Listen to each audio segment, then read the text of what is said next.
Imagine this. You're sitting in a video call with your mother. She's asking you for $5,000 for an urgent surgery. Her voice, her face, her expressions, everything perfect. Only, it's not your mother. It's an AI. Would you transfer the money? This exact nightmare is already reality. Scammers have stolen millions using AI-generated CEO voices. Grandmothers are losing their life savings to fake grandchildren. And we're just getting started. Welcome to the biggest trust crisis in human history. Artificial intelligence can now perfectly imitate any of us. Deepfakes are indistinguishable from reality. The internet is transforming into a ghost town of bot armies that vote, shop, create accounts, and drown out real human voices. The crazy part, we have no way to prove we're real anymore. Your voice can be cloned with 3 seconds of audio material. Your face can be transferred onto someone else in real time. Your signature? Ridiculously easy to fake. Traditional security systems are collapsing faster than we can replace them. CAPTCHAs, solved by AI in milliseconds. Passports and IDs, built for border crossings, not for proving you're human in a Zoom call. They were designed for an analog world with physical checkpoints, not for the digital apocalypse we're living in. And here's what keeps security experts awake at night. It's not just about fraud anymore. Think about elections manipulated by millions of fake voters. Social media platforms where 90% of accounts could be bots spreading propaganda. Government benefits drained by sophisticated bot farms. Dating apps where you can't tell if you're talking to a person or an algorithm designed to extract money from lonely people. While we're still wondering how bad it can get, the tech industry is already working on the next disruption. Humanoid robots, more similar to us than ever before. The question is no longer, could this happen? The question is, how do we even prove we're human anymore? And this is where Sam Altman enters the stage. The man who unleashed ChatGPT on the world. The man who represents the AI revolution like no other. But Altman recognized a problem bigger than all his previous projects combined. It was 2019. Altman left Y Combinator, where he'd backed companies like Airbnb, Stripe, and Reddit. He already knew what was coming with OpenAI, and he foresaw what nobody else wanted to see. If AI can perfectly imitate humans, we need a proof of human. Irrefutable proof that you're not a bot. His solution sounds like science fiction, a silver gold sphere, the size of a soccer ball, a scanner that analyzes your iris in fractions of a second, painless. And for that, you get a fraud-proof digital identity stored on the blockchain. Decentralized, immutable, yours forever. Together with his German co-founder Alex Blania, a 30-year-old physicist from Erlangen who could have had a comfortable academic career, and Max Novenstern, Altman founded Tools for Humanity. The project had a name that said it all, WorldCoin, or as it's now called, simply World. As if the name already revealed the ambition, they raised hundreds of millions from top VCs like Andreessen Horowitz. And then for 4 years, radio silence. They completely disappeared from the public eye. No updates, no press releases, just mysterious reports of strange silver spheres appearing in developing countries. Until 2023, when they emerged with a finished product that already worked. Not a prototype, not a beta test. A fully functional global identity network. The concept is as ambitious as it is controversial. Every person on this planet should be scanned. 8 billion people. One global digital identity network. A system that protects elections from manipulation, saves social media from bot armies, and could even enable universal basic income for a world where AI has made human labor obsolete. But here's the genius, or depending on your perspective, the manipulation. How do you get people to voluntarily give up their biometric data? Simple. You pay them. In WorldCoins, a cryptocurrency that exploded during the bull market, from $1.20 to over $11 in just a few months. Suddenly, every scan was worth dozens of dollars. In some countries, that's a week's wages for 30 seconds of your time.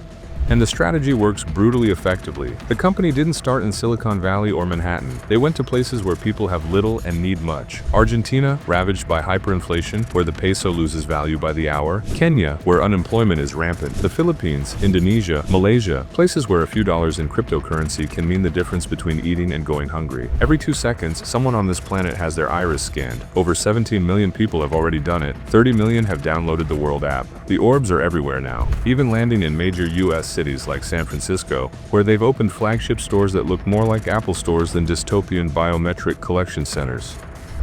But the vision extends far beyond just scanning eyeballs.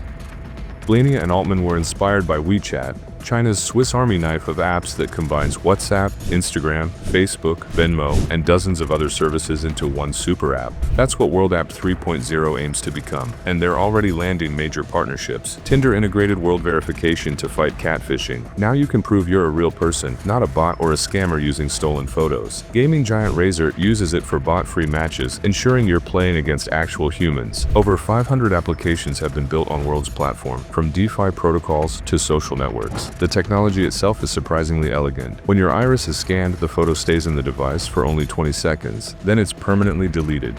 What remains is a cryptographic hash, a unique number combination stored only in your World app on your phone. No names attached, no date of birth, no address, just mathematical proof that this specific human exists and has been verified.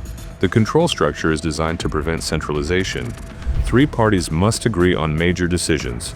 UC Berkeley's Center for Responsible Decentralized Intelligence, the University of Erlangen-Nuremberg, and a cryptography company called Nevermind. It's called multi-signature architecture, the same concept Twitter founder Jack Dorsey used for his Bitcoin wallet. Decentralization meets scalability, the eternal blockchain dilemma seemingly solved. And then, almost as an afterthought, they mentioned the biggest plan of all: universal basic income. For every human on Earth, paid in world coins. The logic is simple.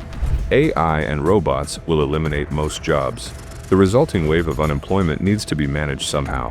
Why not with the cryptocurrency from the network that verified everyone's identity in the first place? Sounds like world domination?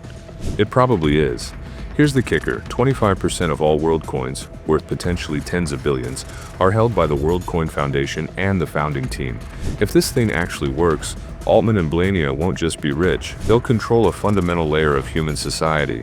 And the story gets even wilder.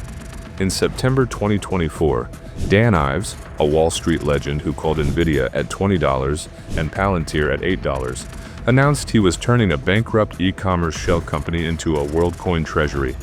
The stock exploded 3,000% in a single day. Ives raised $270 million from institutional investors to hoard world coins, betting they'll appreciate as more humans join the network. His thesis: World is Palantir in 2022, meaning it's massively undervalued and about to explode. He's not just buying tokens, he's positioning his company as the bridge between Wall Street and World, giving traditional investors exposure to what he calls the authentication layer of the AI revolution. But let's take a step back, because no matter what you think of WorldCoin, whether genius innovation or dystopian nightmare, Altman got one thing absolutely right. We need a solution. Urgently. The problem is real and accelerating exponentially.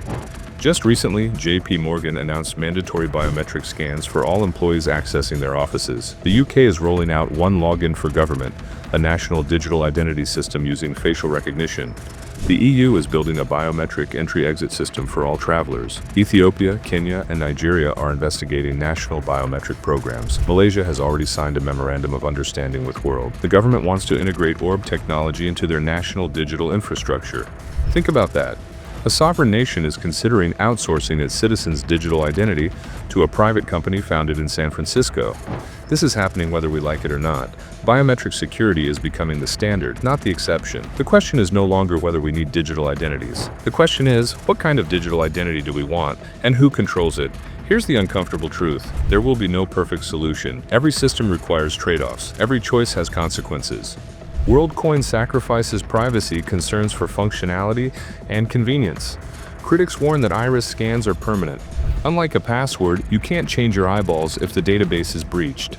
Countries like Spain, Kenya, and Hong Kong have already investigated or outright banned World over surveillance concerns. What happens when authoritarian governments demand access to World's database? What prevents the company from changing its privacy policy in 5 years? Government solutions sacrifice freedom for control. Biometric databases in the hands of state actors? History shows us exactly how that ends. China's social credit system started with convenient digital payments and ended with algorithmic oppression. Completely decentralized systems sacrifice user experience for security.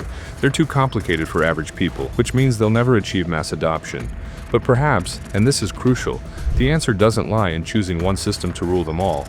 Perhaps we need competition, different approaches serving different needs, open standards that allow interoperability, regulation that prevents abuse without stifling innovation. What we absolutely need is education, awareness that digital identity in the AI era is as valuable as your physical identity, maybe more valuable. Your iris scan, your facial biometrics, your voice print. These are the keys to your entire digital life. Once they're compromised or controlled by the wrong entity, there's no getting them back. We need transparency about who controls our data and how it's used.